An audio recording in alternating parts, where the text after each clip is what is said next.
오늘 본문 말씀입니다. 창세기 22장 1절부터 14절까지 말씀입니다.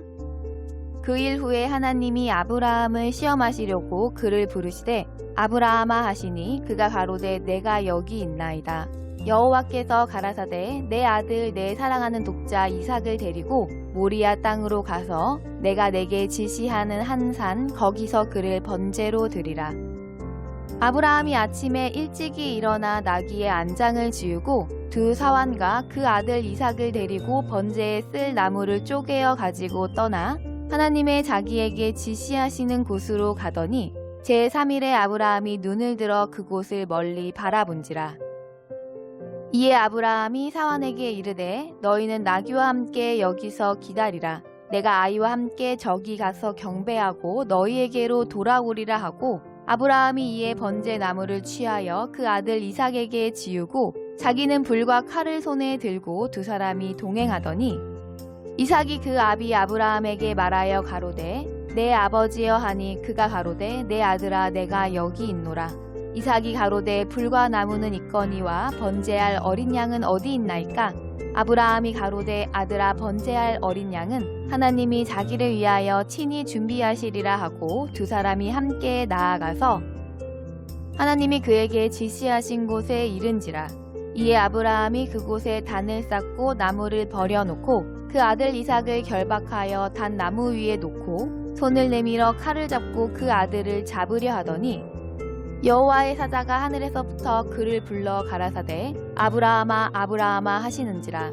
아브라함이 가로되 내가 여기 있나이다 하매 사자가 가라사대 그 아이에게 내 손을 대지 말라. 아무 일도 그에게 하지 말라. 네가 내 아들 내 독자라도 내게 아끼지 아니하였으니 내가 이제야 네가 하나님을 경외하는 줄을 아노라.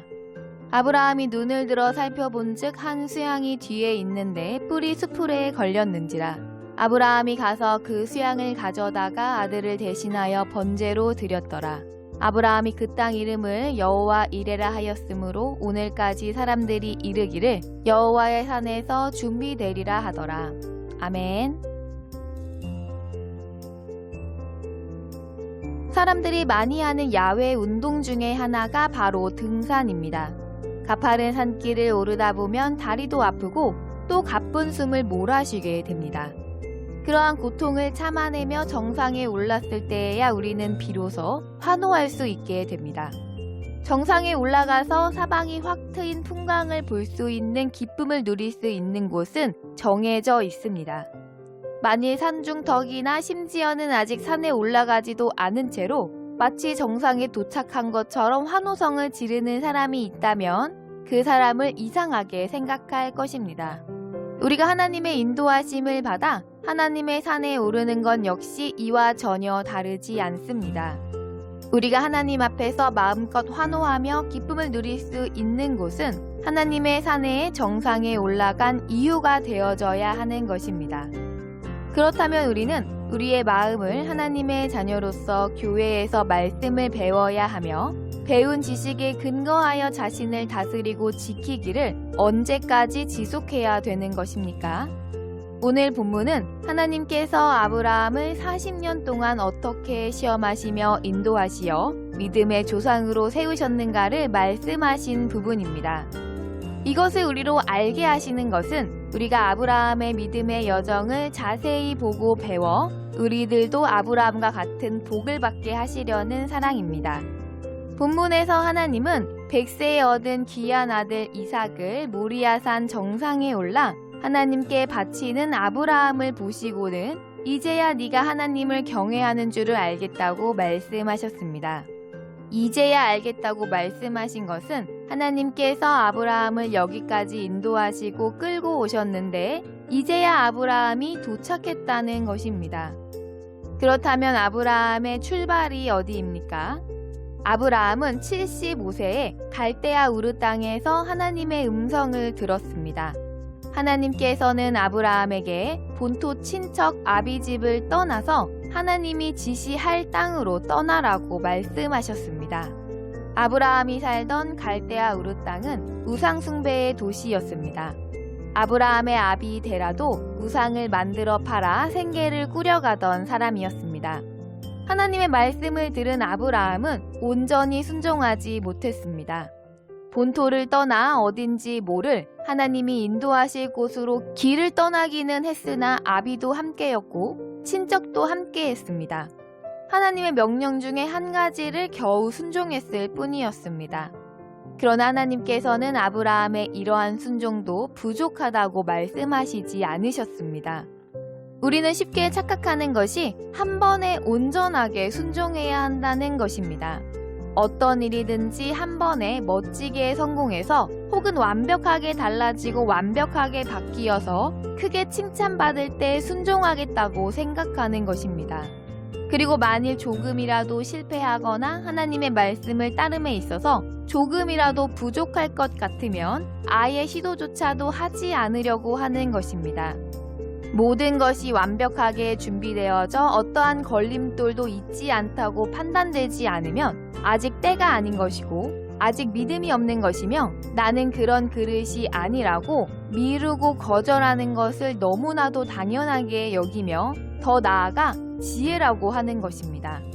그러나 이것은 하나님을 더 잘 믿고자 하는 아름다운 마음이 아니라 그저 영원히 하나님께 순종하지 못하게 하는 마귀의 계략이라는 것을 우리는 직시해야 합니다.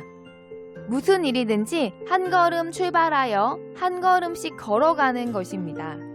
아무리 낮은 산이라고 해도 그저 입구에 서서 산이 낮다고 외쳐봐야 우리가 그 산 정상을 올라간 것은 아닙니다. 또한 아무리 높은 산이라고 할지라도 포기하지 않고 한 걸음씩 올라가다 보면 언젠가는 반드시 정상에 오르게 되는 것입니다. 하나님께서 말씀으로 우리를 인도하시는 그 한 걸음이 어디로 보내실지 우리는 알지 못합니다. 육신의 모든 것은 눈으로 보고 여러 가지 정보를 들어서 확인하고 정확하게 판단한 후에 나아가는 것이 안전합니다. 보지도 않고 확인해 보지도 않고 무언가를 시도하는 것은 무모하며 어리석은 짓입니다. 그러나 하나님의 말씀을 듣고 인간의 판단이나 통계, 예견을 따라 가부를 결정하는 것은 너무나도 어리석은 생각입니다. 하나님께서 말씀하셨다면 말씀을 하신 이가 이루신다는 사실을 믿고 한 치 앞도 알 수 없다고 할지라도 그 길을 출발하는 것이 믿음입니다. 가야 하는 길, 보냄을 받은 길의 상황이나 상태를 잘 모르지만 말씀으로 명하시면 앞서가신 주님을 믿고 가는 것이 믿음인 것이지 이미 다 아는 길을 가는 것을 믿음이라고 할 수 없는 것입니다. 그렇게 한 걸음씩 갈 때 우리는 하나님께서 친히 인도하심을 맛볼 수가 있는 것입니다. 한 걸음도 가지 않는다면 하나님의 인도하심은 알 수도 경험할 수도 없습니다. 이렇게 한 걸음씩 인도하심대로 따라가면서 알게 하시는 그 하나님의 은혜를 온전히 의지해야 합니다. 우리가 아주 오랫동안 신앙생활을 해온 것이 중요한 것이 아닙니다. 그 마음이 어떠한지가 더욱 중요한 것입니다. 아브라함은 참으로 부끄러운 행적을 가진 사람이었습니다. 그는 자신의 목숨을 부지하기 위해서 아내인 사라의 등 뒤에 2번이나 숨었던 사람이었습니다. 하나님을 믿지 못하고 사라의 말을 듣고 첩을 들여서 이스마엘을 낳았던 사람이었습니다. 그러나 아브라함은 한 걸음씩 고쳐주시며 인도하시는 하나님의 은혜를 기억하고 있었습니다. 그래서 그는 이삭이 자신이 낳은 아들이 아니라 하나님이 주신 아들이라는 것을 기억하고 있었습니다. 그러므로 그는 하나님께 그 귀한 아들을 번제로 드릴 수 있었던 것입니다. 모리아산의 번제는 하나님이 아브라함의 그 마음을 직접적으로 나타내 보이신 것입니다. 이삭을 바치라고 하시는 명령을 받았을 때 아브라함은 더 이상 사라의 뒤에 숨지 않았습니다. 이른 아침에 출발하여 3일 길을 걸어가고도 그 마음이 변하지 않았습니다. 이삭에게 번제로 쓸 나무를 지게 하여 산에 올라갈 때 아무것도 보지 않고도 제물은 하나님께서 준비하실 것이라는 하나님의 사랑을 의심하지 않았습니다. 갈대아 우르 땅에서 시작한 그의 여정은 모리아산 정상에 이르렀을 때 아브라함은 더 이상 이전의 아브라함이 아니라 새 사람으로 장성하게 하는 은혜로 하나님을 경외하는 자로 변화되어 있었습니다. 로마서 9장 28절에서는 주께서 땅 위에서 그 말씀을 이루사 필하시고 끝내시리라 하셨느니라고 말씀하셨습니다. 하나님이 다 하셨지만 우리에게 그 영광을 입혀주신다는 것은 참으로 놀라운 은혜가 아닐 수 없습니다. 우리가 과거에 어떠한 모습이었는지, 얼마나 죄악에 물든 인간이었는지는 중요하지 않습니다.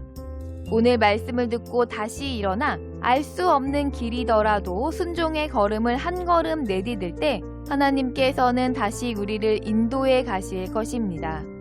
우리가 여전히 산 밑에 누워 한 걸음도 움직이지 않는다고 해도 하나님은 우리를 내버려 두시지 않습니다. 계속해서 우리를 향하여 함께 가자고 끊임없이 우리를 부르시는 사랑을 베풀어 주십니다.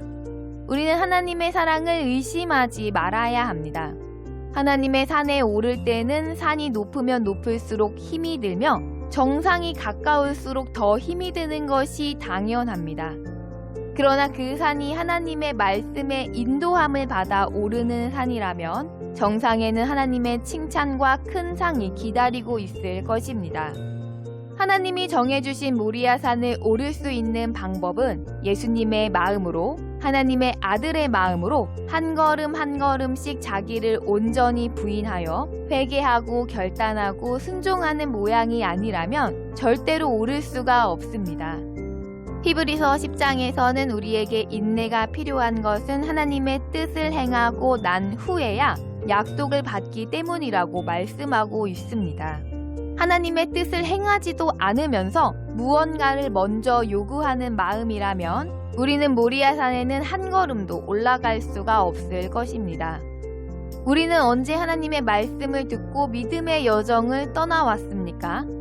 우리가 한 걸음씩 걷고 있는 믿음의 길에서 하나님이 알게 해주시는 그 은혜를 또한 얼마나 소중하게 기억하고 은혜 안에서 행하는 삶을 살고 있습니까? 오시리가 곧 오시리라고 지체하지 않으시리라고 말씀하셨습니다. 이제는 신실하신 하나님을 온전히 신뢰하여 말씀으로 명하신 산의 정상을 향하여서 다름질할 수 있는 하나님의 자녀들이 다 되시기를 바라며 주 예수님의 이름으로 축복합니다.